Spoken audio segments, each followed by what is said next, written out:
बहुत बहुत धन्यवाद ma'am. And special thanks to Vijay sir, जिनकी वजह से ये मुझे अपॉर्चुनिटी मिली है। So thanks a lot sir. और आप सभी लोगों का बहुत बहुत धन्यवाद कि आपने ये सेशन ज्वाइन किया है। सो तहे दिल से आप सभी का विशेष धन्यवाद। तो आज का जो टॉपिक है, उसके बारे में डायरेक्टली हम शुरुआत करते हैं। आज का टॉपिक है एसिडिटी। इसे कैसे इफेक्टिवली मैनेज किया जाता है। और पहले मैं 1 मिनट में ये बता देता हूं कि ये टॉपिक चुनने का उद्देश्य क्या है। ये टॉपिक चुनने का उद्देश्य ये है कि 90% ऑफ द जो प्रॉब्लम्स है आज की दिनों में हो रहे हैं, वो अक्सर इन्हीं के लक्षणों के आसपास रहते हैं।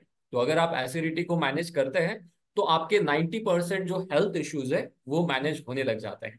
तो उसी से रिलेटेड ये प्रॉब्लम है, तो इसीलिए हम इसको बहुत अच्छे से बहुत डीपली समझेंगे। तो आपसे एक और दरख्वास्त है, कर अगर आप नोटबुक पेन साथ में रखते हैं तो और भी आपके लिए सहायता होगी। क्योंकि मैं जो रेमेडीज आपको बताऊंगा या फिर जो चीजें बताऊंगा, वो बिल्कुल साइड इफेक्ट वाली नहीं है। और बहुत सी चीजें ऐसी बताऊंगा जहां पर हो सकता है साइड इफेक्ट हो। तो कुछ वहां पर जरूरी प्रिकॉशन बताऊंगा, तो वो नोट करना आवश्यक है।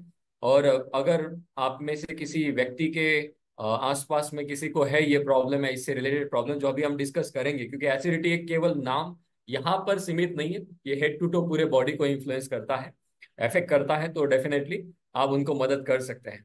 तो चलिए बढ़ते हैं हमारे आज के टॉपिक के ऊपर, एसिडिटी। इसे एसिड रिफ्लक्स डिजीज भी कहते हैं, या फिर आयुर्वेद में इसे हम आम्ल पित्त कहते हैं। ये होता क्या है, इसमें शरीर में क्या होता है, इसके क्या कारण है, तो पहले पहलू में ये हम समझते हैं।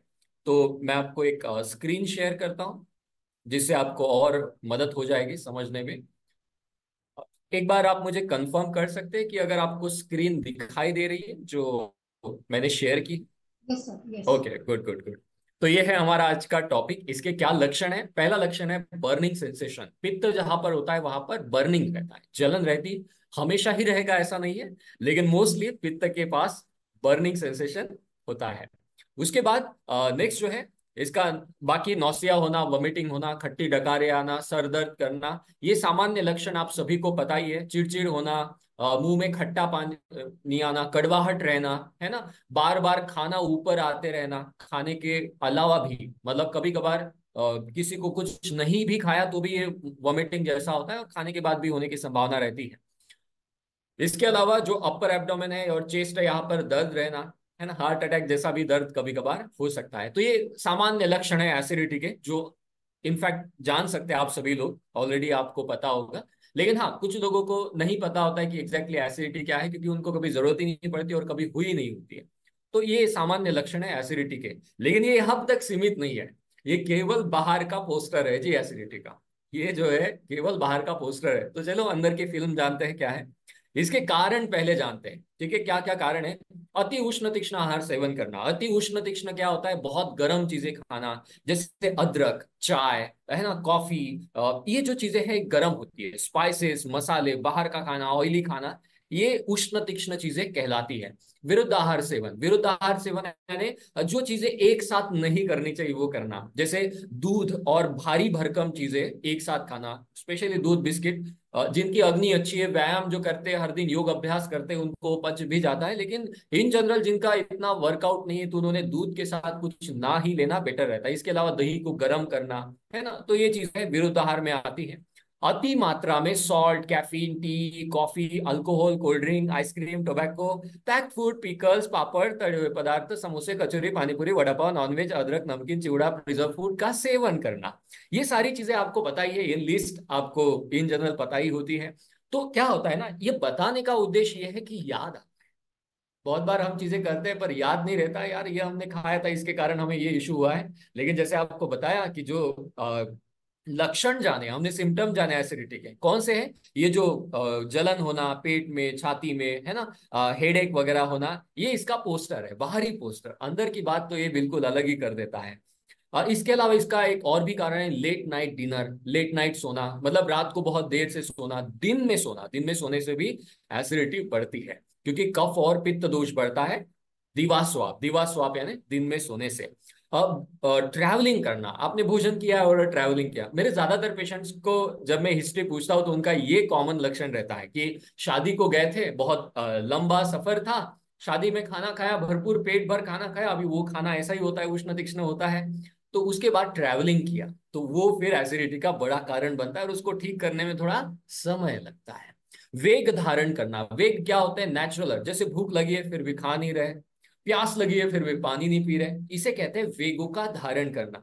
यूरिनेशन के लिए, पेशाब के लिए प्रेशर आया नहीं जा रहे, है ना, टॉयलेट के लिए प्रेशर आया नहीं जा रहा है, इसे कहते हैं वेगों का धारण करना। कभी नहीं करना चाहिए।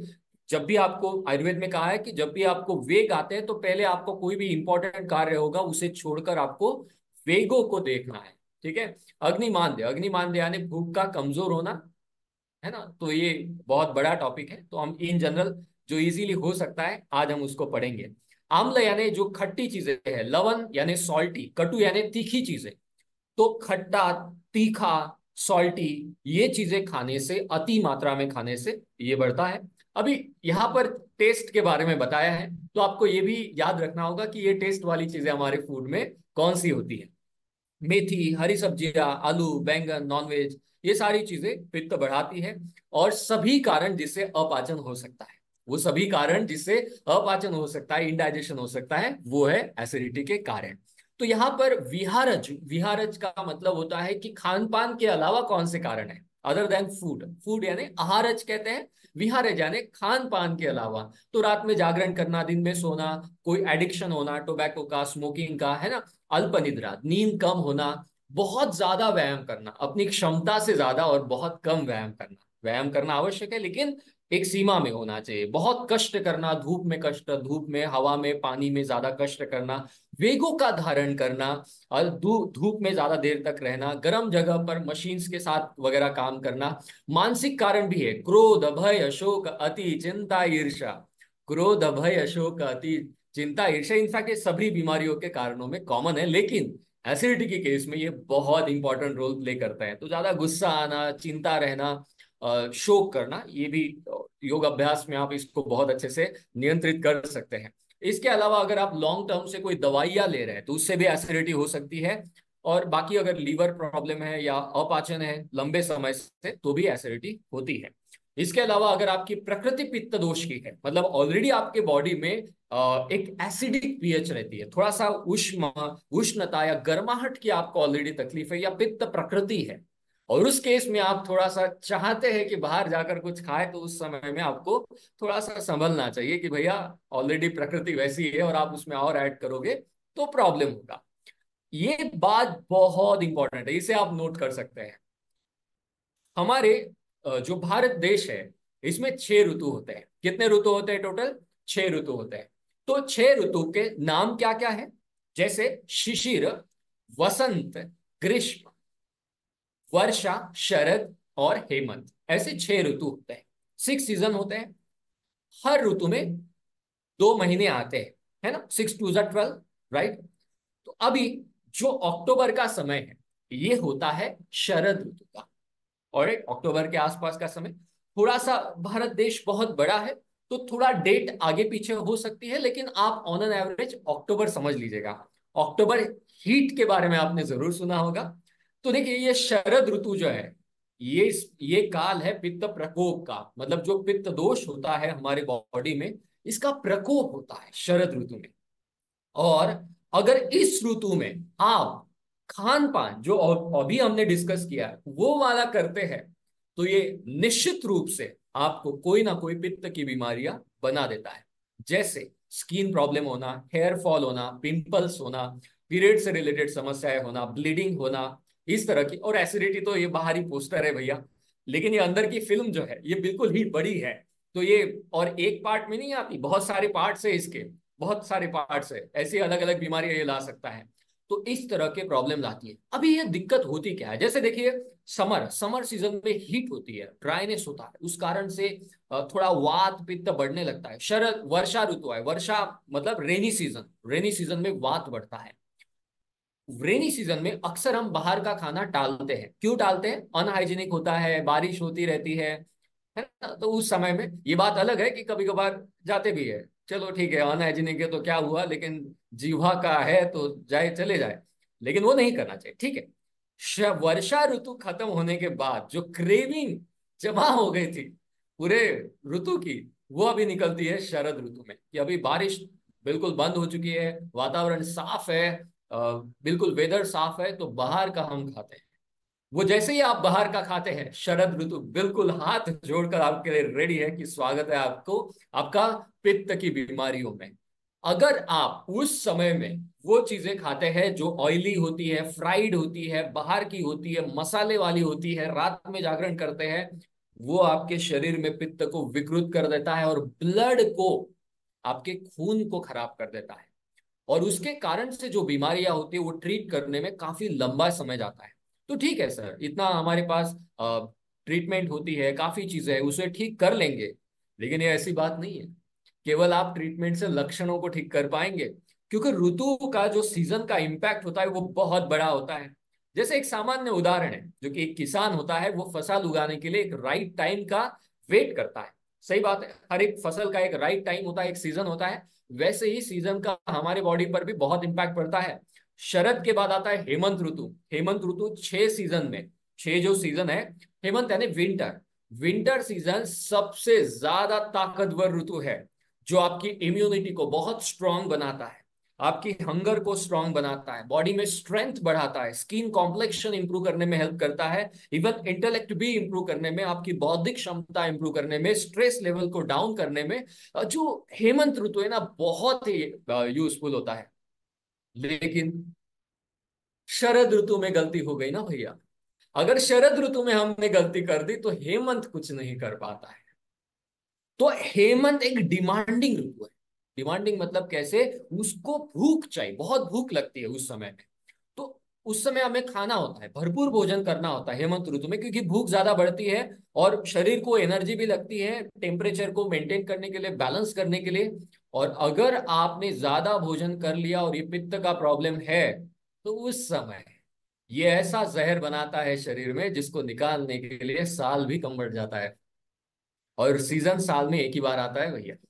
आप ये नहीं कह सकते कि शरद ऋतु में हमने गलत कर लिया, फिर से टाइम को रिवर्स करते और नहीं, अभी अगले आपको नेक्स्ट 8 to 10 मंथ्स वेट करना पड़ेगा वो फिर से समय आने के लिए, है ना। मिनिमम 10 मंथ्स तो वेट करना पड़ेगा। तो ये समझ जाइएगा कि किस ऋतु में आप क्या गलती करते हैं। ऑल राइट, तो जो फरसान चिवड़ा वगैरह होता है उसको थोड़ा दूर रहिए भैया, फ्रेश खाइए, घर में बनाइए, फ्रेश खत्म कर दीजिए, वो ज्यादा फ्राइड वाइड मत खाइए। और एक इंपॉर्टेंट बात आप सभी को पता है, ये जो बाहर की चीजें ऑयल में बनती है, कौन सा ऑयल होता है, पाम ऑयल होता है, उसमें कॉटन सीड ऑयल मिक्स किया जाता है। और कॉटन सीड एडिबल कैटेगरी में नहीं आते हैं भैया, उसमें इतना सारा पेस्टिसाइड, इंसेक्टिसाइड और वो म्यूटेशन उसमें ऑलरेडी बायोलॉजिकल उसमें चेंजेस किए गए हैं। तो बड़ा डेंजर है, काहे को उसमें पड़ना है। ऑलराइट, तो आगे बढ़ते हैं। तो ये था सीजन की वजह से। तो अभी आपको समझ में आ रहा है कि क्यों होते हैं ये प्रॉब्लम एसिडिटी के। नहीं तो आप कहेंगे कि भैया हम हर दिन योग अभ्यास करते हैं, सब कुछ करते हैं, आयुर्वेद के अनुसार फॉलो करते हैं, फिर भी हमें बीमारी काहे होती है। ये छोटी मोटी गलतियों से होती है। चलिए बढ़ते हैं आगे। खुश है ना आप सभी लोग, खुश रहिए। ऑलराइट, तो ये था शरद ऋतु, उसमें सबसे ज्यादा ध्यान रखिएगा। अच्छा, एक इंपॉर्टेंट बात आपको पता है, जो भारतीय त्योहार होते हैं ना, जो हमारे त्योहार है वो भी इसी के अनुसार प्लान किए गए हैं कि आपको कब फास्टिंग करनी चाहिए, कब आपको पित्त शामक आहार करना चाहिए, पित्त को कम करने वाला, और कब आपको बल्य कर यानी ताकत बढ़ाने वाला आहार। याद कीजिए वो दिवाली के दिन, दिवाली के बाद क्या होता है, लड्डू वगैरह स्वीट स्वीट होते हैं। क्यों होता है, स्वीट्स जो मधुर रस है ये धातु पोषण करता है, और उस समय अग्नि यानी हमारी डाइजेस्टिव पावर बहुत अच्छी होती है, इस कारण से वो ऋतु में वो आता है। ये भारतीय त्योहारों का बड़ा इंपॉर्टेंस है भैया, इसमें भी आपकी सेहत को मेंटेन रखने में। देखिए कॉम्प्लिकेशंस ऑफ एसिडिटी, ये अभी देखते हैं अगला पिक्चर क्या क्रिएट कर सकता है। तो इसके बहुत से कॉम्प्लिकेशंस हो सकते हैं। कॉम्प्लिकेशन यानी उपद्रव, अगर इसे ठीक नहीं किया गया या लंबे समय तक एसिडिटी चलती है तो ये क्या परिणाम करती है। हिकअप्स यानी बार बार हिचकी आना, नौसिया होना, वॉमिटिंग होना, कुछ भी खाया तो बिल्कुल गिर जाना, जो डाइजेस्टिव ट्रैक है इसमें सूजन आना, अल्सर होना, चेस्ट पेन रहना, हार्ट अटैक जैसे लक्षण दिखते हैं। ईसीजी निकालोगे उसमें भी वेरिएशंस आएंगे, चेंजेस आएंगे, लेकिन बाकी बिल्कुल नॉर्मल टेस्ट आएगी सारी। ठीक है, अल्सर्स हो जाएंगे। अल्सर को ट्रीट करना एक बिल्कुल, डॉक्टर भी हाथ जोड़ लेते हैं, भैया बड़ा संभल कर ट्रीट करना पड़ता है, बहुत लंबा समय जाता है ना। ये ऐसे आईबीएस नाम का प्रॉब्लम है, आईबीएस नाम का प्रॉब्लम तो बिल्कुल एकदम बालों से पकड़ कर खींच खींच कर पीटता है, ये ऐसा प्रॉब्लम है आईबीएस, इरिटेबल बाउल सिंड्रोम।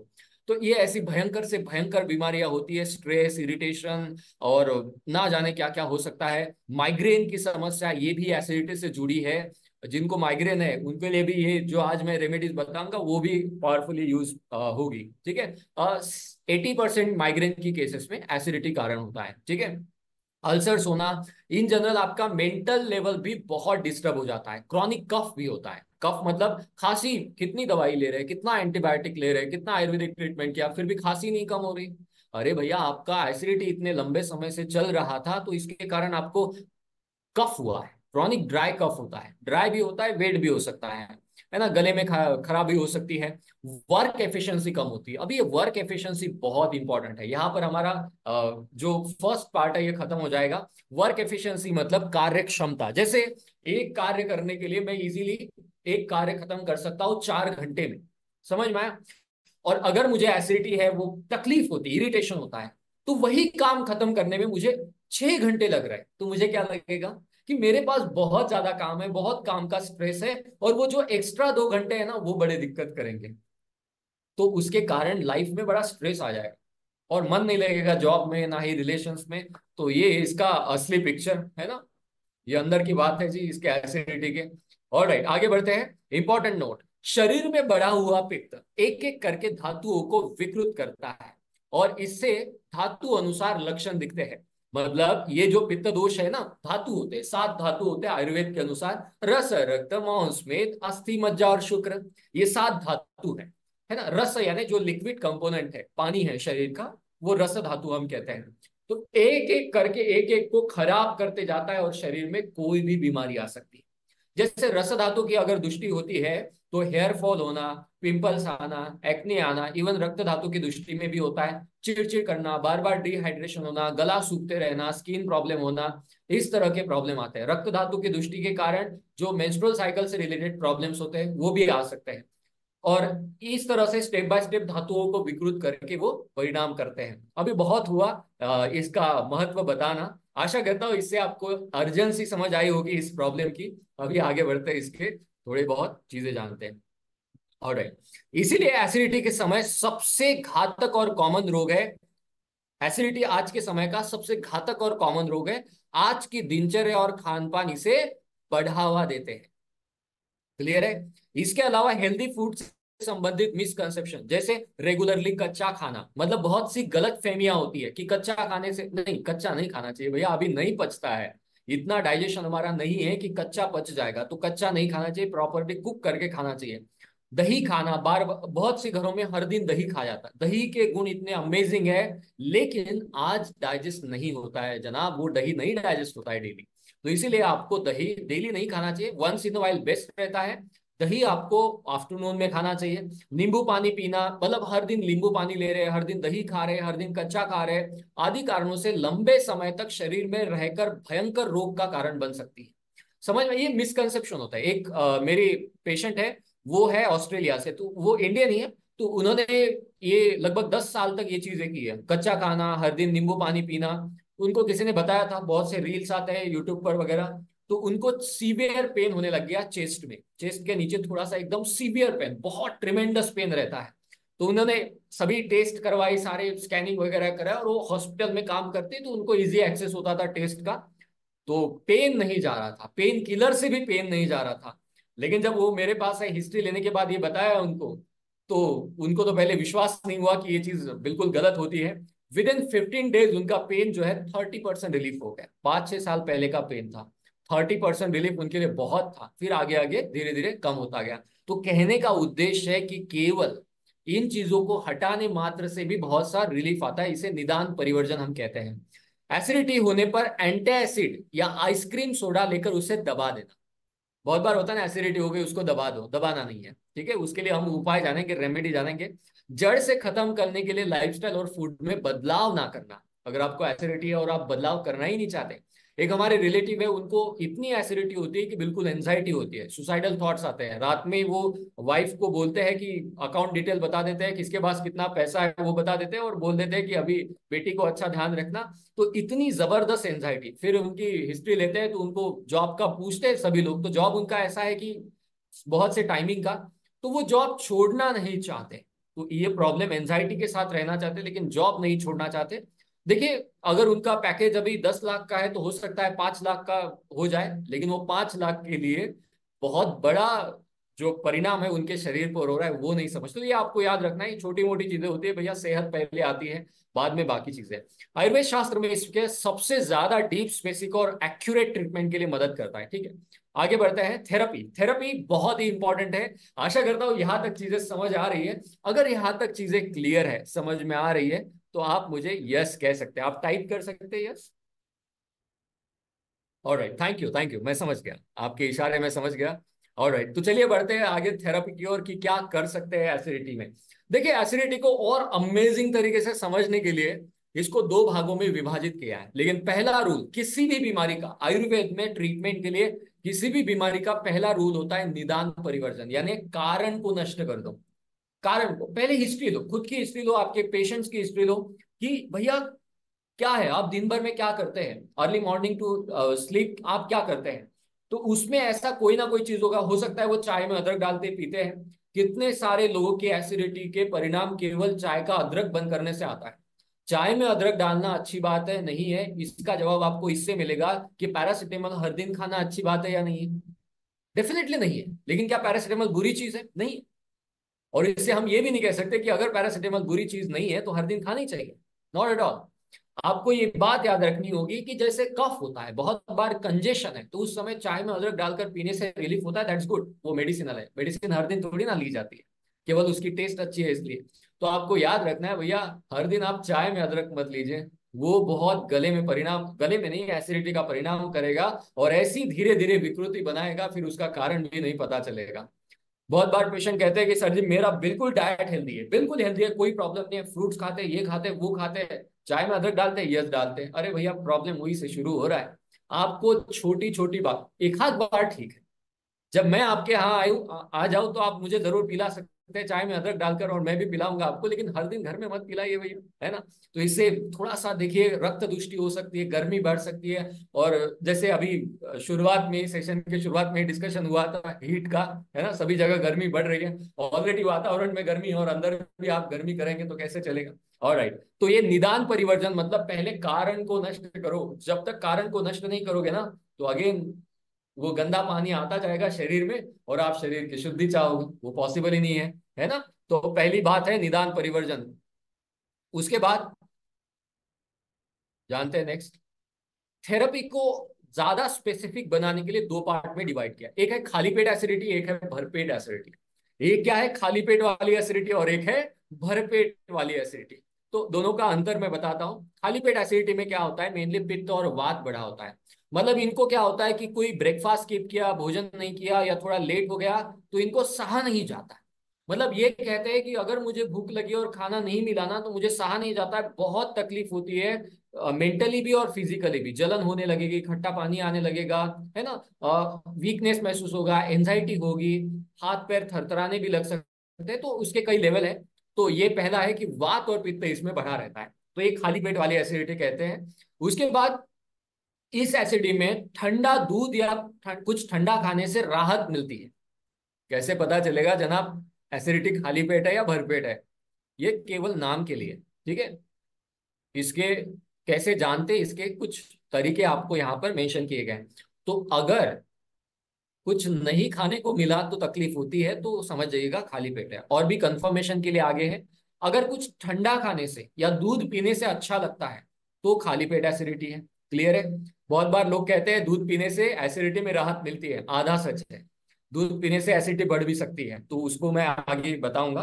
ठीक है, कौन से तरह के एसिडिटी इस पर निर्भर करता है। आयुर्वेद में सारी ट्रीटमेंट गुणों से होती है। गुणों से यानी कौन सा गुण बढ़ाए, उष्णता बढ़ी है यानी हीट बढ़ा है, लिक्विड बढ़ा है ना, यानी द्रव गुण बढ़ा है, तो उसके अनुसार ट्रीटमेंट होती है। तो आगे पढ़ेंगे हम। मैं पूरा आपको ये साइंस नहीं पढ़ा पाऊंगा, लेकिन हाँ इतना जरूर दे पाऊंगा कि जो आप घर में ले जाकर आज से ही अपनी और अपने प्रियजनों की जरूर मदद कर सकेंगे। तो तीसरा है, थोड़ा भी तीखा या मसाले जैसे दालचीनी खाए तो तकलीफ होगी। इसे कहते हैं खाली पेट एसिड। थोड़ा भी इनके खाने में तीखा आ गया, जैसे दालचीनी, काली मिर्च, ये चीजें आ गई। और मिर्च तो है ही भैया, मिर्च तो राजा है इसका, है ना, रानी है तीखे चीजों में। जागरण चिंता के कारण एसिडिटी अगर होती है तो, है ना, मतलब अगर जिनका जागरण हुआ है, चिंता हुई है, तो वो भी खाली पेट में हम कंसीडर करते हैं। अगर किसी का जागरण होता है, स्ट्रेस के कारण एसिडिटी होती है। क्षुधा वेग धारण करने से, मतलब मील स्किप कर दिया, बहुत बार होता है ना। घर में जो महिलाएं हैं वो काम करते रहती है और फिर भूल जाती है ब्रेकफास्ट करना। भूख लगती है फिर भी काम के चलते उसको काम पूरा कर लेते हैं, फिर खाएंगे, वैसा होता है। तो मील स्किप करने से भी एसिडिटी होती है। मसालेदार भोजन करने से जो एसिडिटी हो, मेडिसिन कीमोथेरेपी के कारण जो हो। देखिए, कीमोथेरेपी जब चलती है कैंसर के ट्रीटमेंट में, तब ये हीट का बड़ा प्रॉब्लम होता है, उष्णता। उसमें भी ये थेरेपी कमाल की काम करेगी। और ये जो चीजें यहाँ पर मैं बता रहा हूँ, ये 100% मैंने ट्राई की है सभी अलग अलग तरह के पेशेंट्स के ऊपर, चाहे कैंसर पेशेंट हो, चाहे लीवर के डिसीज के साथ हो। मतलब केवल एसिडिटी नहीं, एसिडिटी के साथ कोई भी प्रॉब्लम, जैसे हार्ट पेशेंट है, ब्रेन डिसऑर्डर है, कोई नर्वस सिस्टम का प्रॉब्लम है, हर एक एज ग्रुप में भी इस प्लान को ये किया है, ट्राई किया है। तो आप बिंदास होकर इसको, हाँ मैं जरूर बताऊंगा कहाँ पर आपको ये करना है। यहाँ पर जो भी चीजें बताई जाएगी, ये इसमें से एक भी चीज प्रेग्नेंट लेडी के लिए नहीं है। याद रखिएगा कि कोई भी चीज मैं यहाँ पर बता रहा हूं आपको, इसमें से कोई भी नुस्खा या कोई भी चीज ये प्रेगनेंसी में एप्लीकेबल नहीं है। नहीं तो प्रेग्नेंट लेडी आई और उनको आपको उपाय बताएंगे, तो ऐसा नहीं करना है। हाँ कर सकते हैं उपाय, लेकिन बिल्कुल नहीं, क्योंकि वहां पर अलग तरह का आपको प्रिकॉशन लेना होता है। लेकिन बाकी के सारी जनता के लिए बिल्कुल यूजफुल है। उसके अलावा सिम्टम्स लाइक ब्लीडिंग, अल्सर, हाथ पैरों में जलन, आंखों का प्रॉब्लम, हेयर फॉल होना, ये भी खाली पेट एसिडिटी के अंडर आता है। ठीक है, मतलब जलन हो रही है, अल्सर, जैसे होता है ना किसी को मुंह में छाले आ जाते हैं, पेट में छाले होते हैं, पेट में अल्सर होते हैं, इंटेस्टाइन में अल्सर होता है, अल्सरेटिव कोलाइटिस नाम की एक बीमारी होती है। तो इस तरह के प्रॉब्लम्स में जो है, आप समझ जाइएगा खाली पेट है, एसिड थोड़ा सा ज्यादा अ, बढ़ रहा है। हॉट स्पाइसी ड्राई फूड खाने से, है ना, ड्राई फूड है मतलब रूखा सूखा खाना जिसमें घी नहीं है। और ये बहुत बड़ा मिसकंसेप्शन है कि घी खाने से वजन बढ़ता है। भैया घी से वजन नहीं बढ़ता, वजन बढ़ता है कार्बोहाइड्रेट से। बहुत बार, अभी ज्यादातर लोगों का क्या कंसर्न होता है कि मेरा वजन नहीं बढ़ना चाहिए। वजन याद रखिएगा कार्बोहाइड्रेट से बनता है, ना कि घी से। आप अगर कार्बोहाइड्रेट का कंजम्पशन, कार्बोहाइड्रेट मतलब जो गेहूं की चीजें होती है, मैदे की चीजें होती है, या बेकरी प्रोडक्ट होते हैं, उनका कंजम्पशन कम कर दो, वजन कम करने के लिए मदद होगी। क्योंकि फैट भी उसी से बनता है अंत में। जो हम कार्बोहाइड्रेट खाते हैं उसका डाइजेशन होकर शुगर बन जाता है। कार्बोहाइड्रेट मतलब जो गेहूं की चीजें समझ लीजिए, सारी गेहूं चावल की चीजें। तो वो जो चीजें हैं वो शुगर में कन्वर्ट होती है। शुगर अभी हम खाते ही इतना है जितनी जरूरत है, उससे बहुत ज्यादा खाते हैं। तो जितना शरीर को जरूरत है उतना ग्लूकोज, शुगर या ग्लूकोज यूज किया जाता है, बाकी का लीवर में स्टोर होता है। अभी ये लीवर में जो स्टोर रहता है उसे ग्लाइकोजन के फॉर्म में स्टोर किया जाता है। अभी आप उपवास ही नहीं कर रहे हो भैया, खाली नाम का उपवास कर रहे हो, उपवास में भी खाते जा रहे हैं, तो ये जो स्टोर किया गया ये कब यूज होगा? ये यूज ही नहीं होता है। फिर इसका कन्वर्जन फैट में होता है, ट्राइग्लिसराइड में होता है। फिर हम कहते हैं कि कुछ फैट नहीं खाया फिर भी फैट बढ़ गया। हमारे भोजन में तो कोई फैट नहीं होता है, बिल्कुल कम ऑयल यूज करते हैं, घी भी नहीं यूज करते। अरे भैया घी से वजन नहीं बढ़ता, घी से फैट नहीं बढ़ता, फैट बढ़ता है शुगर से। शुगर कम करो, शुगर यानी कार्बोहाइड्रेट, ठीक है, चीनी तो कम ही करना है, लेकिन कार्ब्स, जो गेहूं वाली चीजें, बिस्किट, मैदा, बाहर की कोई भी चीज शुगर के बिना, ये कार्बोहाइड्रेट के बिना तो बन ही नहीं सकती। सारी चीजों में कार्बोहाइड्रेट होता है। तो आप समझ लीजिए कि इससे वजन बढ़ता है। क्लियर है? ऑलराइट। ऐसा लगता है कि बस इतनी सारी चीजें बताते रहो लेकिन उतना ग्रास्प नहीं हो पाएगा। हर एक लाइन में कुछ ना कुछ है। ये शास्त्र ही ऐसा है कि इसमें बस इसी लेक्चर को आप बार बार सुनेंगे तो हर बार कुछ नया मिलेगा। ये इस शास्त्र का कमाल है। कोई भी भारतीय शास्त्र, वेदों का जो भी है, उसका कमाल ही ये होता है कि जितनी बार पढ़ेंगे उतनी बार नया लगेगा। दूसरा है भरपेट एसिडिटी। भरपेट एसिडिटी का लक्षण क्या होता है? इसमें मेनली कफ और पित्त बड़ा होता है। ठीक है। ये जो है ठंडा दूध या कुछ ठंडा खाने से ये एसिडिटी बढ़ती है। देखिए दूध से एसिडिटी कम नहीं होती हमेशा, केवल खाली पेट वाली एसिडिटी दूध से कम होगी, ये वाली एसिडिटी दूध से बढ़ती है भैया। भरपेट एसिडिटी दूध से बढ़ती है। कुछ खाए तो तकलीफ होती है इसमें। मतलब इनको हमेशा डर रहता है खाने का, अरे भैया भोजन का समय हो गया अभी, एसिडिटी, पहले एंटासिड ले लेते हैं, है ना, पहले एंटासिड लेकर रेडी रहेंगे। अति भोजन के कारण जो एसिडिटी होती है, मेनली अपाचन का केस है, इनडाइजेशन का केस है ना। मतलब अपाचन हो रहा है, आपने ज्यादा खा लिया भैया, भारी भरकम चीजें खा रही, ज्यादा स्वीट्स वगैरह खा लिया, तो जो अपाचन होता है उसके कारण जो एसिडिटी होती है। अति गुरु, गुरु यानी जो डाइजेस्ट होने के लिए भारी है, जो एनिमल प्रोडक्ट्स होते हैं, मधुर यानी स्वीट्स, ठंडी चीजें ज्यादा खाने से जो एसिडिटी होती है। मलबेग धारण करने से, यानी मोशन के लिए प्रेशर आया है, टॉयलेट जाना है लेकिन जा नहीं रहे आप, मुख में खट्टा पानी अगर आता है तो ये भी कैसी एसिडिटी है, भरपेट वाली एसिडिटी। ठीक। Strong bad order of stool, urine, sweat. वैसे देखिए जो शरीर के मल होते हैं, मल यानी शरीर के वेस्ट प्रोडक्ट, स्वेटिंग होती है, यूरिन होता है, स्टूल होता है, जो भी है, तो इनका ऐसे स्ट्रॉन्ग बैड ऑर्डर नहीं आता है नेचुरली। लेकिन अगर इंडाइजेशन है तो डेफिनेटली मुख से भी बैड ऑर्डर आने लगता है, बॉडी का भी ऑर्डर बैड आने लगता है, गंदा स्मेल आता है बॉडी का भी। कभी कभी इतना गंदा आता है कि जिस रूम में वो व्यक्ति है, उस रूम से वो निकल भी गए तो उस रूम में दूसरा व्यक्ति जाने पर उनको लगता है कि या भैया ये रूम में कुछ तो बड़ा, मतलब बड़ा गंदा स्मेल है। तो ऐसा जो बैड ऑर्डर आता है, समझ जाइएगा कि भैया हाथ जोड़कर नम्र विनंती है कि आपका लीवर अभी तरसने वाला है आगे जाकर। तुरंत आपको फास्टिंग करना चाहिए, उपवास करना चाहिए, व्यायाम करना चाहिए, योग अभ्यास करना चाहिए। और अपाचन इतनी भयंकर बीमारी होती है, बड़ी कुछ भी, आयुर्वेद में कहा है कि मंद अग्नौ सर्व रोगे का कारण, अपाचन से सभी रोग हो सकते हैं, एवरी बीमारी, मतलब एवरी डिजीज, सारी की सारी बीमारियां केवल अपाचन से हो सकती है। तो अपाचन को सामान्य नहीं समझना है भैया। ठीक है, सबसे पहले, हाँ, तो अभी उनकी प्रॉपरली आपको केस स्टडी लेनी है, समझना है कि ये प्रॉब्लम क्यों हुआ है। ठीक है, थोड़ा सा घायल, ये कब से हुआ है, तो इससे ये समझ में आता है कि सीजन में हुआ है ना। तो ये समझ जाइए कि उनको कहीं बाहर से शादी वगैरह से कुछ बड़ा खाकर आए हैं, बड़ा मतलब भारी भोजन करके आए हैं, और उसके बाद ट्रैवलिंग की है और वो एसिडिटी वगैरह हुई है, तो इन चीजों से ये प्रॉब्लम संभवतः होती है। ठीक। चलिए जानते हैं इंस्टेंट रेमेडीज के बारे में, क्या क्या इंस्टेंट रेमेडीज हम ले सकते हैं। ठीक है, खाली पेट अगर एसिडिटी है और केवल उष्ण गुण बढ़ाओ, मतलब उष्ण गुण यानी गर्म, उनको जलन हो रही है, बर्निंग सेंसेशन इसे कहते हैं उष्ण गुण, बर्निंग सेंसेशन हो रहा है गले में, पेट में, चेस्ट में, बर्निंग सेंसेशन है, तो उस केस में 1 कप ठंडा दूध मिश्री के साथ लेना है। 1 कप ठंडा दूध मिश्री के साथ लेना है, आधा कप भी ले सकते हैं, उससे तुरंत राहत देने में मदद होती है। ठीक है। दूसरा उपाय है मुखवास का। ये कैसे बनाना है मैं आपको समझाता हूँ।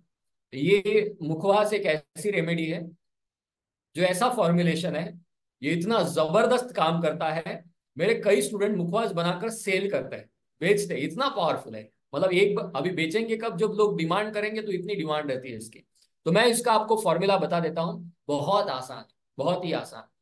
100 ग्राम सौंफ लेनी, रोस्ट करना है और बारीक करनी है। मैं धीरे धीरे बता रहा हूं, याद रखिएगा। मुखवास ट्रिमेंडसली बेनिफिशियल है, इंडाइजेशन में, एसिडिटी में, कॉन्स्टिपेशन में कमाल का काम करता है, और बिल्कुल साइड इफेक्ट फ्री है। सौंफ 100 ग्राम लेनी है, रोस्ट करनी है, तवे के ऊपर रोस्ट करनी है, और बारीक करके रखनी है। ठीक है, पाउडर बनाना है उसका। 100 ग्राम धनिया के सीड्स लेने हैं, धनिया होता है कोरिएंडर सीड्स, धनिया के बीज, उसको रोस्ट करके बारीक कर लेना है, सेपरेट, सारी चीजें सेपरेट, 5 चीजें हैं केवल इसमें। नेक्स्ट लिखिएगा 50 ग्राम, 50 ग्राम आंवला चूर्ण लेना है। मार्केट में रेडीमेड मिल जाता है, आंवला जो होता है, आंवला फल, उसका चूर्ण मिलता है, आंवला चूर्ण। आंवला चूर्ण 50 ग्राम, उसको गर्म नहीं करना है, कुछ नहीं करना है, वो रेडीमेड पाउडर है। ठीक है, उसको कुछ नहीं करना। चौथी चीज है मुलेठी चूर्ण। मुलेठी, जिसे मराठी में ज्येष्ठ मधु कहते हैं, यष्टि मधु कहा जाता है, इंग्लिश में लिकोराइस कहते हैं। तो मुलेठी चूर्ण मिलता है मार्केट में, रेडीमेड मिल जाता है आयुर्वेदिक स्टोर में। मुलेठी चूर्ण लेना है 25 ग्राम। मुलेठी चूर्ण कितना लेना है? 25 ग्राम। और अंतिम है जीरा। जीरा लेना है 25 ग्राम, 25 ग्राम जीरा घी में रोस्ट करना है और बारीक करना है। जीरा जो है घी में रोस्ट करना है और बारीक कर लेना है। एकदम थोड़ा घी, थोड़ा ही घी डालना है। इसमें केवल तीन चीजें हमने रोस्ट की है, जीरा, सौंफ और धनिया। सबको सेपरेटली रखना है भैया। और फिर मिक्स करने का तरीका क्या है, एक बार बनाकर रखना है भैया, पूरे फैमिली का हेल्प हो जाएगा। और बहुत अच्छी रेमेडी है, एंटासिड लेने का काम नहीं पड़ेगा। बार बार कोई इंडाइजेशन हो गया, ये चूर्ण है भैया, सबका साथी है, बच्चों से लेकर ओल्ड एज में सभी उपयोग कर सकते हैं। कैसे लेना है, कब लेना है, कितना लेना है, ये भी बताऊंगा। अभी मिक्स करने का तरीका क्या है, तो जैसे आपने पहले लिया सौंफ का पाउडर, ठीक है, उसमें फिर धीरे धीरे ऐड करते जाना है धनिया का पाउडर, फिर उसको मिक्स करते जाना है। अगर आपके पास वो बत्ता है, जो खल बत्ता है, उसको खल जो कहते हैं, उससे प्रॉपर आयुर्वेद में जैसे किया जाता है मिक्स, उसमें मिक्स करते हैं तो वो ज्यादा बेटर है। ठीक है, एकदम यूनिफॉर्म मिक्सचर होता है। उसके बाद थर्ड इंग्रेडिएंट ऐड कीजिएगा आंवला, फिर फोर्थ इंग्रेडिएंट ऐड कीजिएगा। मिक्स करते जाना है, मिक्सचर आपका चलता रहेगा। और फिर अंतिम जीरा पाउडर। तो ये प्रॉपर मिक्सचर होने के बाद, सारा फिक्स मिक्स करने के बाद 1 टीस्पून लेना है दिन में 3 बार भोजन के बाद। 1 टीस्पून, एक चाय का चम्मच भर के दिन में 3 बार लेना है भोजन के बाद। एक बार आप ट्राई कीजिएगा और फिर देखिएगा कमाल क्या होता है, मुखवास का कमाल। और यही मुखवास अगर आप मिश्री और घी के साथ लेते हैं, थोड़ा सा मिश्री जो रॉ शुगर होता है, कैंडी शुगर जिसे कहते हैं, रॉक शुगर या कैंडी शुगर, उस शक्कर में अगर आप मिश्री और ये घी के साथ लेते हैं तो ये एंटासिड से भी ज्यादा बेटर है, उतना ही इफेक्ट देगा। और एंटासिड का इफेक्ट होने में लगभग 15 से 20 मिनट लग सकते हैं, इसका नहीं लगता जी, इंस्टेंट, तुरंत, जैसे जैसे अंदर जाएगा। जो लेंगे वो खुद कहते हैं, मैंने ये नहीं कहा क्योंकि मुझे एसिडिटी नहीं हुई, तो मुझे नहीं पता कि ये कैसा इफेक्ट करता है मेरे बॉडी पर, लेकिन जो स्टूडेंट ने बताया, जो पेशेंट्स ने बताया, उन्होंने कहा कि जैसे जैसे अंदर जाता है वैसे वैसे ठंडक महसूस होती है, इतना पावरफुल है। ठीक है, उसके बाद केवल घी और मिश्री ले सकते हैं, घी के साथ मिश्री खा सकते हैं, वो भी एक अच्छा उपाय है। हाँ, ये उपाय तो बस भैया प्रभु की देन है, ऐसा समझ जाइएगा। ये उपाय कमाल का है। ये मैंने नहीं लिखा, मैंने भी कहीं पढ़ा है, तो ये बस समझ जाइएगा। जहां से भी पढ़ा है उनको तो मैं बहुत बार धन्यवाद देता हूँ कि ये उपाय बड़ा कमाल का है। क्या करना है, ठंडा पानी लेना है, चिल्ड वाटर नहीं, नॉर्मल पानी, घड़े का पानी या मटके का जो पानी होता है मिट्टी के बर्तन में रखा हुआ, बहुत ठंडा नहीं, नॉर्मल। उसको मुख में भर लेना है, इसे गंडुश कहा जाता है। इतना भर लेना है कि आप उसको हिला ना सके, गार्गल नहीं करना है। आपको माउथ में जो है पानी बिल्कुल भर लेना है, एकदम बजरंग बली। 30 सेकेंड होल्ड करना है, 30 सेकेंड, 30 सेकेंड होल्ड किया, और धीरे धीरे उसी पानी को सिप सिप करके पीना है। एकदम धीरे धीरे उसी पानी को पीते जाना है। क्लियर है? ये एवरी सिंगल डे 2 टाइम कीजिए खाली पेट, सुबह शाम खाली पेट कीजिए। और फिर इंपैक्ट देखिए एसिडिटी का। मेरे ही एक पेशेंट है जिनको कितनी सारी आयुर्वेदिक मेडिसिन दी, डाइट दिया, असर नहीं हो रहा था इतना जितना चाहिए उतना। अक्सर 10 से 15 दिन में असर आ जाता है, बीमारी में काफी राहत मिलती है, लेकिन उनको नहीं मिल रहा था, उनका माइग्रेन इश्यू था, बहुत जबरदस्त हेडेक। ये उपाय करने से उन्होंने कहा कि यही उपाय करने से हेल्प मिली। तो इतना पावरफुल है। जो सलाइवा है ना हमारी, ये अल्कलाइन होती है, एसिड के अपोजिट अल्कलाइन है ना, अल्कली।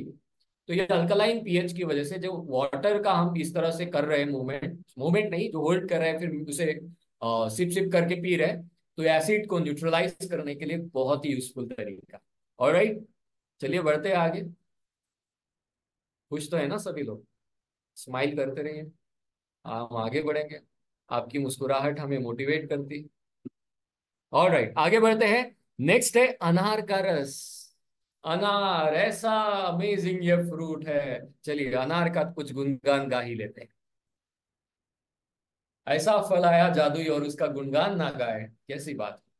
बहुत बार क्या होता है कि जब हम किसी हॉस्पिटलाइज पेशेंट से मिलने जाते हैं, कभी हमारे दोस्त है, रिलेटिव है, उनसे मिलने जाते हैं तो अक्सर फल लेकर जाते हैं। कौन से फल लेकर जाते हैं? अंगूर, एप्पल, जो कि नहीं ले जाने चाहिए। आपको ले जाना चाहिए अनार। क्या ले जाना चाहिए? आपको पोमग्रेनेट लेकर जाना चाहिए। पोमोग्रेनेट एक ऐसा फल है जो औषधि द्रव्यों में नहीं आता है। मतलब आयुर्वेद में डिवीजन है औषधि द्रव्य और आहार्य द्रव्य। मतलब जो भोजन के लिए हम यूज करते हैं और कुछ मेडिसिनल होते हैं, जैसे आंवला मेडिसिनल है। अनार जो है, पोमोग्रेनेट जो है, ये मेडिसिनल नहीं है लेकिन किसी मेडिसिन से कम नहीं है। अनार पित्त शामक भी है, पोषक भी है, डाइजेस्टिव भी है, और तरह तरह के प्रॉब्लम्स में हेल्प करता है और साइड इफेक्ट भी नहीं है। केवल कॉन्स्टिपेशन में अनार नहीं देते।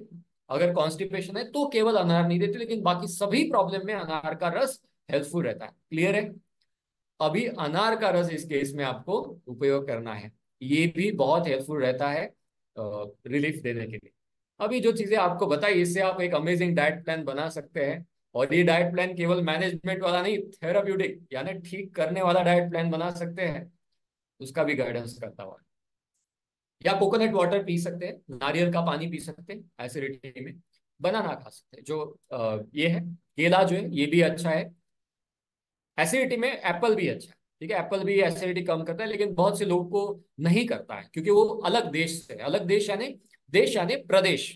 नहीं तो आप समझेंगे सर जी हमारे भारत, अरे देश मतलब एरिया। जैसे आप अगर गुजरात में हैं तो एप्पल गुजरात में थोड़ी ना आता है। तो आपका देश, देश आयुर्वेद में कहा है कि जिस प्लेस पर आप रहते हैं, जो एक कन्फाइंड वेदर जो वहां का होता है, उसे हम देश कहते हैं। ठीक है, यानी प्लेस। तो अगर आप अलग अलग प्लेसेस के फ्रूट्स खाते हैं तो वो हमारे लिए ज्यादा सूट नहीं करते, और आयुर्वेद में उसे ज्यादा बार ना ही खाने के लिए कहा है। तो ये चीजें, तो बनाना एक अच्छा है। समझ में आए इंस्टेंट रेमेडीज? कोई एंटासिड लेंगे इस अगली बार से? नहीं लेंगे ना? चलिए, अभी एक आपके लिए एक ऐसा उपाय बता देता हूँ। इसके बाद बस प्रभु का धन्यवाद दे दीजिएगा कि हमारे देश में आयुर्वेद की ऐसी हमें महान संपदा दी है। बहुत से लोगों को वॉमिटिंग का प्रॉब्लम होता है, नौसिया होता है, वॉमिटिंग होता है। स्पेशली लीवर के डिसीज में होता है, या फिर एसिडिटी में भी होता है। बार बार खाना ऊपर आता है, एसिडिटी, वॉमिटिंग होता है, नाना तरह के प्रॉब्लम। एक उपाय है कमाल का। पुदीने के पत्तों का रस निकालना है, 1 टीस्पून। एक चाय का चम्मच पुदीने के पत्तों का रस निकालना है और हर 2 घंटे में पीना है। Every 2 hours. हर 2 घंटे में दिन में 6 बार पीना है। फिर देखिएगा जो वॉमिटिंग नौसिया हो रहा है, जो एसिडिटी बार बार बढ़ रही है, उसमें कैसा रिजल्ट आता है। जब मैंने आयुर्वेद के कोर्स में पढ़ाया स्टूडेंट को, तो तुरंत एक स्टूडेंट ने पूछा कि सर मेरे बेटे को अभी कमाल की वो एसिडिटी और वॉमिटिंग हो रहा है, उसका वॉमिटिंग स्टॉप नहीं हो रहा है। उन्होंने वो सारा ऑन्डासेट्रॉन जो टैबलेट होती है वॉमिटिंग को स्टॉप करने के लिए, एंटासिड होता है, वो भी लिया है। और वो उपाय उन्होंने किया और दूसरे दिन थैंक यू का मैसेज आया, सर इससे ये वॉमिटिंग स्टॉप हो गई और वो शांति से सो पाया है। ये कमाल का है पुदीने के रस का उपाय। Absolutely safe. देखिए, एसिडिटी कम करने के लिए काफी अन्य उपाय भी है, लेकिन उसके साइड इफेक्ट, इसलिए मैं आपको उसका उपयोग बिल्कुल बता ही नहीं रहा हूं। मतलब ऐसे ही उपाय बता रहा हूँ जिसको आप फ्रीली बच्चों से लेकर ओल्ड एज तक यूज कर सकते हैं। केवल बच्चे होते हैं उनको आधी क्वांटिटी में करना होता है ना। बड़ों को हम 1 टीस्पून ले रहे हैं तो बच्चों को हाफ टीस्पून देना है, 2 ड्रॉप से काम हो जाएगा बच्चों का। क्लियर है? बड़ों के लिए थोड़ा ज्यादा। क्लियर है जी? और निदान परिवर्जन इंपॉर्टेंट है जी। नहीं तो आ रहे और भोजन कर रहे हैं, भरपेट एसिडिटी है, फिर कैसे होगा? फिर कोई भी उपाय काम नहीं करेगा। फिर तो एंटासिड ही लेना पड़ेगा, है ना। फिर उपाय काम नहीं करेगा। नहीं तो राम सर ने इतना बताया, बड़ी बड़ी बातें की, और ये तो हुए ही नहीं। पहले निदान परिवर्जन भी है ना। पहले उपाय, पहले ये जानो कि हुआ कैसे है, उसको स्टॉप कर दो, कारण को स्टॉप कर दो। अभी वो मोबाइल देखकर बैठ रहे हैं, रात भर जागरण कर रहे हैं, उनकी एसिडिटी काहे नहीं बढ़ेगी? ये टेम्पररी रिलीफ से, उससे टेम्पररी रिलीफ मिल जाएगा, लेकिन फिर से होगी क्योंकि जागरण कर रहे हैं पहले, इसलिए कारण को नष्ट करना आवश्यक है। चलिए बढ़ते हैं आगे। भरपेट एसिडिटी। भरपेट एसिडिटी में इंडाइजेशन की थेरेपी होती है। अभी ये इंडाइजेशन क्या है ये हमने ऑलरेडी नहीं पढ़ा है, लेकिन हाँ मैं आपको एक आइडिया दे देता हूँ। इसमें कुछ रेमेडीज है, जैसे हाफ टी स्पून सूंठ लेना है, ड्राई जिंजर पाउडर जो होता है, सूंठ ड्राई जिंजर पाउडर मार्केट में मिल जाता है। घी के साथ लेना है भोजन से पहले। ठीक है, घी के साथ लेना है भोजन से पहले, दिन में 3 बार, 3 टाइम्स इन अ डे। भरपेट एसिडिटी है तो पहले खाओ ही मत भैया, पहले भोजन का त्याग कर दो कुछ देर तक। वो सारा डाइट प्लान आपको शेयर करूंगा, बताऊंगा कैसे करना है, कोई बड़ी बात नहीं इसमें। मुखवास, मुखवास में जो मुलेठी हमने डाली थी, याद है मुखवास की रेसिपी? मुखवास का इंग्रेडिएंट्स याद है ना, सबको याद हो जाना चाहिए। आज के सेशन के बाद मुखवास के जो 5 चीजें हैं, ये रामबाण उपाय है जी। इसमें भरपेट एसिडिटी में अगर या फिर इंडाइजेशन है, उस केस में मुखवास में जो मुलेठी हमने डाली थी उसकी जगह पर सूंठ डालना है। मुलेठी हमने कितनी डाली थी? 25 ग्राम, 25 ग्राम डाली है। उस जगह पर 25 ग्राम आपको सूंठ डालना है, ड्राई जिंजर पाउडर। क्लियर है? और फिर उसका मिक्सचर बनाकर आपको देना है भोजन के बाद। ठीक है? 1 कप गर्म पानी, और उसमें ½ टी स्पून लेमन जूस। ये भी लेने से जो भरपेट एसिडिटी होती है या फिर भारीपन रहता है वो कम होता है। याद रखिएगा, इसमें से कोई भी उपाय खाली पेट एसिडिटी में करेंगे, प्रॉब्लम बढ़ेगा। डायग्नोसिस बहुत क्लियर होना चाहिए, इसलिए आपको बहुत क्लियरली सामान्य भाषा में बताया है कि खाली पेट और भरपेट में क्या अंतर है। मैं रिवाइज भी कर दूंगा अभी के अभी। ठीक है? क्या बताया है कि अगर भरपेट का ट्रीटमेंट खाली पेट में करोगे तो प्रॉब्लम बढ़ेगा, वर्स्ट हो जाएगा। ये साइड इफेक्ट है। नहीं तो बताया साइड इफेक्ट नहीं है, लेकिन ये साइड इफेक्ट है। डायग्नोसिस गलत तो प्रॉब्लम गलत पड़ जाता है। ठीक है? तो एक बार रिवाइज कर लेते हैं भैया, खाली पेट और भरपेट का डिफरेंस।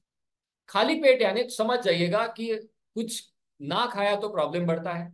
पित्त और वात ज्यादा बढ़ा हुआ रहता है, जो चिंता के कारण, जागरण के कारण, मील स्किप करने के कारण होता है। ठीक है? मसाला थोड़ा भी खाया तो प्रॉब्लम होता है। और जो भरपेट एसिडिटी होती है, कुछ खाने के कारण प्रॉब्लम हुआ है। भैया शादी में बड़ा खाया था उसके बाद से प्रॉब्लम हुआ। ठीक है? तो ये ज्यादा स्वीट वगैरह खाने से, कोल्ड चीजें, चिल्ड वाटर पीने से वगैरह जो होती है। क्लियर है? ऑलराइट, आगे बढ़ते हैं। मुख में अगर खट्टा पानी आता है, मुंह में अगर खट्टा पानी आता है बार बार, तो जो ब्लैक रेजिन्स होता है, काला मुनक्का, और रोस्टेड पफ राइस, यानी जो मुरमुरा होता है, लाही जो है, उसको रोस्ट कर लेना है और वो खाना है। काला मुनक्का जो है रात को भिगो कर रखना है, सुबह चबा चबा कर खाना है। काला मुनक्का जो है रात को भिगो कर रखना है, सुबह चबा चबा कर खाना है। या फिर अगर अभी आपको हो रहा है तो तुरंत आप काला मुनक्का खाकर जो एसिड रिफ्लक्स हो रहा है, या फिर रोस्टेड पफ राइस जो है ना, या फिर वैसे ही खा सकते हैं। नहीं कर सकते रोस्ट तुरंत, आपको चाहिए वैसे ही खाएंगे, तो भी जो खट्टा पानी आ रहा है उसको ये सोक कर लेता है, उसको ये कम कर देता है और उसको मैनेज करने में हेल्प करता है। मुंह में खट्टा पानी आए तो थोड़ा बनाना भी हेल्प करता है। लेकिन बनाना का जो है ना, कभी कभार ये किसी को नहीं सूट होता है, तो थोड़ा सा ट्राई करना है बनाना खाकर। अच्छा लगता है, पूरा बनाना खा लीजिए। ठीक है? अगर मुंह में खट्टा पानी आ रहा है तो उसको कम करने के लिए केला भी हेल्प करता है। केला ज्यादा कच्चा नहीं चाहिए और ज्यादा पका भी नहीं चाहिए, नॉर्मल केला चाहिए। ठीक है? जो आपको खाने में मीठा लगे, अच्छा लगे, ऐसा केला चाहिए, ना ही ज्यादा कच्चा ना ही ज्यादा पका। ठीक है? ऑलराइट। तो ये था इंस्टेंट रेमेडीज के बारे में।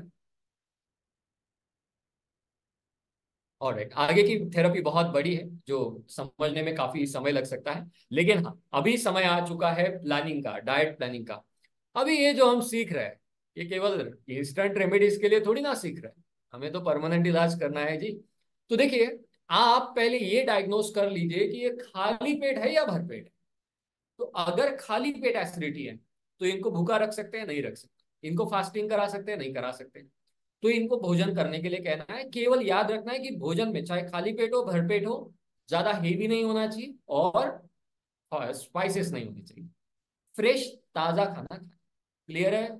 और हमारे देश की इतनी हमारा भाग्य है इस देश का कि कितने भी बड़े देश में आप चले जाइए, कितने भी बड़े डेवलप्ड कंट्रीज में चले जाइए, फ्रेश वेजिटेबल मिलना बड़ा कठिन है। और हमारे देश में कहीं भी जाओ भैया, फ्रेश वेजिटेबल फल आपको मिल जाता है। ये फायदा है। बाकी के देश के पेशेंट को मैं ये नहीं कह सकता कि फ्रेश भोजन कीजिए। उनका तो ये होता है कि संडे को वो पूरा रेफ्रिजरेटर भर देते हैं और हर दिन वही खाते हैं। मतलब आप इमेजिन कर सकते हैं, अगर आपके घर में हफ्ते भर का आपने बना कर रख दिया, खा पाएंगे? नहीं खा पाए। तो ये हमारे देश की अच्छी बात है भैया। कोशिश कीजिए भारत में रहने की, है ना। अच्छा है, खान पान तो थोड़ा अच्छा है, सब कुछ मिल जाता है। उस देश में ट्रीटमेंट बड़ी कठिन हो जाती है। और आश्चर्य तो तब हुआ मुझे ये जानकर कि हमारे देश में जैसे आपको कोई प्रॉब्लम हुआ डॉक्टर के पास तुरंत जाते हैं। बाकी के देश में इतना इजी नहीं है डॉक्टर के पास ले जाना। अपॉइंटमेंट लेनी पड़ती है, और उसमें भी बहुत बार वेट भी करना पड़ सकता है अपॉइंटमेंट लेने के लिए। और जो टेस्ट वगैरह रिपोर्ट्स हो उसके लिए भी बड़ा तामझाम करना पड़ता है। तो भैया, बड़ा है हमारा भारत देश। धन्यवाद है प्रभु का कि इस देश में हमें जन्म दिया है। ऑलराइट, आगे बढ़ते हैं। तो अभी करते हैं प्लान हम इनकी थेरेपी। तो देखिए, जो खाली पेट एसिडिटी है, इनको ब्रेकफास्ट, लंच और डिनर प्रॉपरली करने के लिए कहना है। सुबह ये इनको लिखिए, नोट डाउन कीजिए। Number one, early morning empty stomach इनको रात भर जो सोक करके रखा था काला मुनक्का, ब्लैक रेजिन्स, 10-12 जो ब्लैक रेजिन है वो पानी में सोक करके रखना है, चबा चबा कर खाना है। अभी सर जी, चबा कर नहीं खाएंगे तो वैसे ही थोड़ी ना निकलेंगे। तो डिफरेंस ये है कि जो चबा चबा कर खाते हैं तो सलाइवा प्रॉपरली मिक्स होता है। सलाइवा जो है ये अल्कलाइन है, ये एसिड को न्यूट्रल करने के लिए हेल्प करता है। दैट्स व्हाई अगर हम धीरे धीरे चेविंग करते हैं तो उससे वो और पावरफुल हो जाता है। और सुबह उठते ही याद है आपको, वो हमने गंडूश किया है। कौन सा गंडूश? पानी भर के रखा माउथ में, बजरंग बली बन गए, धीरे धीरे सिप सिप करके पिया। पहली तो चीज वही होगी ब्रश करने के बाद। फिर उसके बाद जो है अ, आपने ये मुनक्का सोख करके लिया था उसको ये किया, खा लिया, ठीक है। उसके बाद ब्रेकफास्ट करना है। ब्रेकफास्ट के बाद चावल का मांड पीना है। कैसे बनाते हैं चावल का मांड? पता है राइस वाटर कैसे बनाते हैं? जितना चावल लेंगे उसके 14 गुना पानी लेना है। जितना चावल लेंगे उसके 14 गुना, 14 टाइम्स वाटर लेना है। अभी मुझे जवाब दीजिए, अगर आपने हाफ बाउल, आधा बाउल अगर चावल लिया है तो पानी कितना लेंगे? आपकी आज गणित की भी क्लास होगी। करेक्ट, 14, सॉरी 7, 7 होगा। सेवन तो बॉल। 7 बाउल वाटर आप लेंगे। तो उसको कुक करना है। किसमें? कुकर में नहीं करना है, एक पॉट में करना है। और उसको कुक होने के बाद, पूरा पकने के बाद, चावल पकने के बाद केवल ऊपर का पानी, उसे मांड कहा जाता है। उसे मांड कहते हैं। उसमें घी डालना है, 1 चम्मच घी डालना है, और 2 कप भरकर वो पी लेना है। अगर वो भूख नहीं है, उनको लगता है कि ब्रेकफास्ट के बाद कुछ नहीं ले सकते, नो प्रॉब्लम, वो उस समय फिर नहीं भी पिए तो चलेगा। फिर वो बाद में थोड़ी 2-3 घंटे के बाद पी लेंगे तो चलेगा, ठीक है। ठंडा होने देना है, उसमें 2 चम्मच घी डालकर पी लेना है।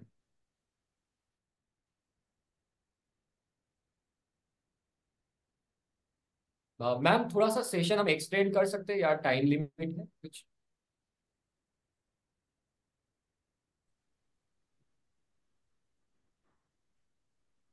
ऑलराइट, मोनिका मैम, क्या हम एक्सटेंड कर सकते हैं? Sir maximum 5 minutes. Okay, 5 minutes extend कर सकते। Okay, alright. सो आगे बढ़ते हैं। तो जो फर्स्ट हमने ब्रेकफास्ट कर लिया, उसके बाद ये चावल का मांड ले लिया। उसके बाद लंच करेंगे प्रॉपरली। लंच के बाद मुखवास लेंगे। लंच के बाद मुखवास लेंगे। मुखवास के बाद छाछ पिएंगे। छाछ ताजा होना चाहिए, खट्टा नहीं होना चाहिए। छाछ जो है ताजा होना चाहिए, खट्टा नहीं होना चाहिए, और विथ क्रीम होना चाहिए। जो बटर मिल्क है, छाछ बनाने की जो प्रॉपर प्रोसीजर है वो ऐसी है कि जैसे दही को मंथन लगाते हैं, मंथन करते हैं आप मिक्सर ग्राइंडर में, उसको ये करते हैं, तो उससे जो ऊपर मलाई आती है वो निकाल ली जानी चाहिए।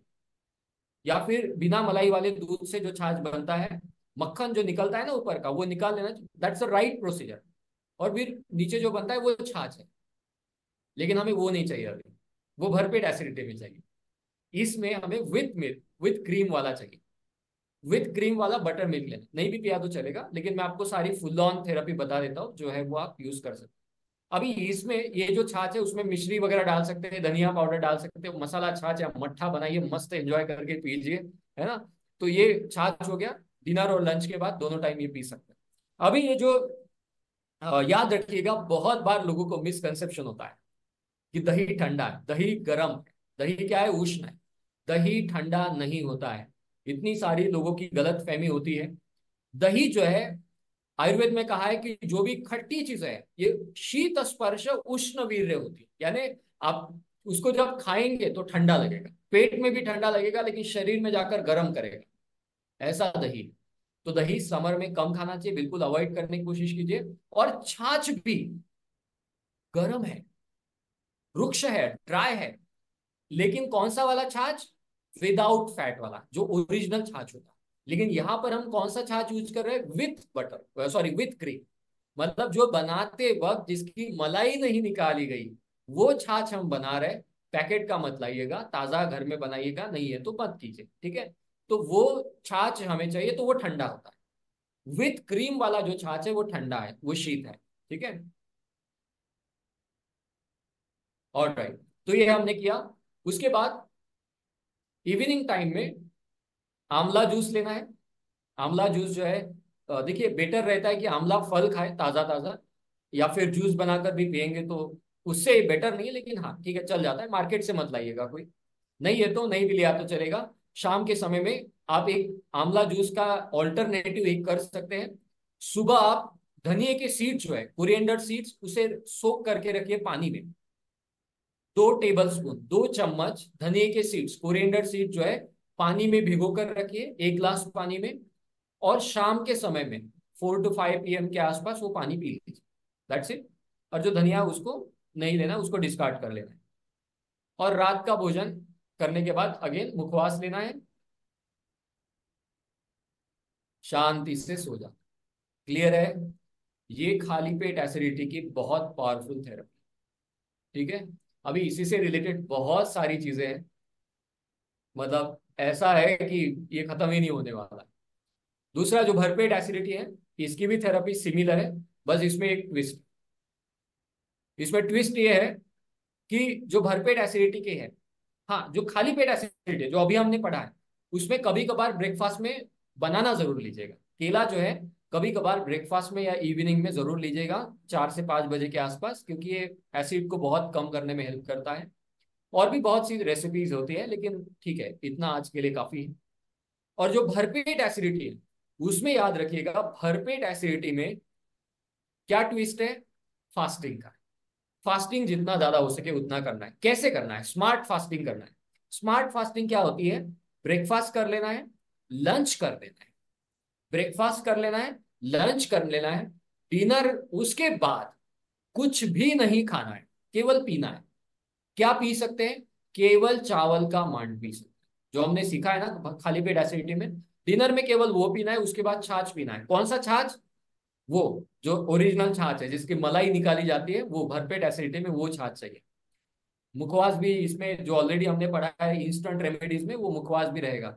और जो ये छाछ है, याद रखिएगा, विदाउट मलाई होना चाहिए भरपेट में। ठीक है। और एवरी सिंगल डे ऐसा ही करेंगे। ब्रेकफास्ट कर लेंगे, लंच करेंगे, डिनर को केवल ये करेंगे। अब यहाँ पर एक ये हो सकता है कि कुछ लोगों को नहीं सहा जाता। अगर उनको नहीं सहा जाता तो उनको भोजन कर लेना है, कि उनको लगता है कि बिल्कुल कमजोरी आ रही है। और एक अमेजिंग बात यह है कि पता है, फास्टिंग जब आप शुरुआत में करते हैं ना, तो कमजोरी यहाँ से होती है, मेंटल, क्योंकि आदत नहीं होती ना कुछ मील स्किप करने की, तो बिल्कुल कमजोरी लगने लगती है। 1-2 दिन करोगे ना, फिर लगता है अरे कमजोरी तो कोई नहीं, शरीर उल्टा हल्का लग रहा है, शरीर में मस्त एकदम फ्रेशनेस लग रहा है। तो उसका बेनिफिट है। एक पेशेंट को मैंने एक जब बताया था, उनको कहा था कि ये 7 दिन कीजिए सिर्फ। ठीक है। ये 7 दिन करना है, उसके बाद नहीं करना है। तो उन्होंने आज तक लाइफ में वो करते ही जा रहे हैं, उसके बाद उन्होंने वो कभी छोड़ा ही नहीं। एवरी सिंगल डे वो चावल का मांड लेते हैं या मूंग दाल का सूप पीते हैं रात में। अगर भूख नहीं है तो कुछ भी नहीं खाते, वैसे ही सो जाते हैं, केवल पानी पीकर थोड़ा सा। तो ये चीजें वो आज भी कर रहे हैं, और बिल्कुल आप वो कहते हैं कि सर जी कोई डिफरेंस नहीं है एनर्जी में। मैं ये सभी को सजेस्ट नहीं कर रहा। ये किसी को सूट करता है, किसी को नहीं करता है, तो वो वहां पर देखना आवश्यक है। एकदम फोर्सफुली नहीं लगना है कि करो ही भैया। ठीक है। सूट करता है नहीं करता है, पहले आप खुद ट्राई करके देखिए, फिर वहां पर आप आगे इसको कह सकते हैं। तो एवरी सिंगल डे 7 दिन तक कर सकते हैं, जो खाली पेट की है, भरपेट की है, दोनों थेरेपी 7 दिन तक करने से काफी आराम मिलता है, बहुत अच्छा रिलीफ होता है। और भोजन बिल्कुल हल्का करना है। जो भरपेट एसिडिटी होती है, याद रखिएगा, भोजन हल्का ही चाहिए।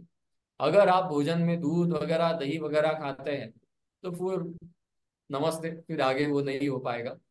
तो ये है एसिडिटी की थेरेपी। आशा करता हूँ आज के टॉपिक से कुछ ना कुछ आपको अच्छी चीजें समझ आई होगी। ये भी आशा करता